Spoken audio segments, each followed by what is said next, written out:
Hi friends అందరికీ ఈరోజు video ఏంటంటే మేము తిరుపతి వెళ్ళామండి. తిరుపతిలో బంతిపూలు ఉన్నాయి. బంతిపూలు చాలా బాగున్నాయి. అసలు ఈ సీజనే కాదు, బంతిపూలు జనరల్గా డిసెంబరు అక్టోబరు ఆ నెల నుంచి ఉంటాయి. కానీ ఏ సీజన్లోనైనా తిరుపతిలో ఉంటాయంట బంతిపూలు. నాకైతే ఇది చూడగానే తీసేయాలనిపించింది, కానీ తిరుపతిలో పువ్వులు కొయ్యకూడదంట. అందుకనే కొయ్యలేదు, వీడియో తీసుకున్నాను. నాకైతే చాలా చాలా నచ్చాయండి.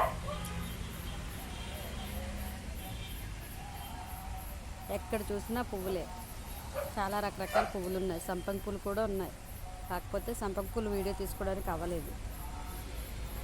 ఈ బంతి పువ్వుల్లో 2 రకాలు ఉన్నాయండి, 2 రకాల వీడియో తీశాను. ఇంకా చామంతి పూలు కూడా ఉన్నాయి, కానీ అది వీడియో తీసుకోవడానికి అవ్వలేదు.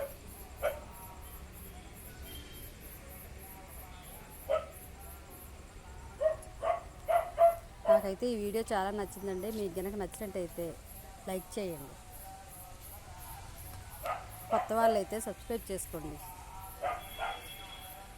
వీడియో ఎలా ఉందో కామెంట్ చేయండి. Thank you for watching friends. Bye.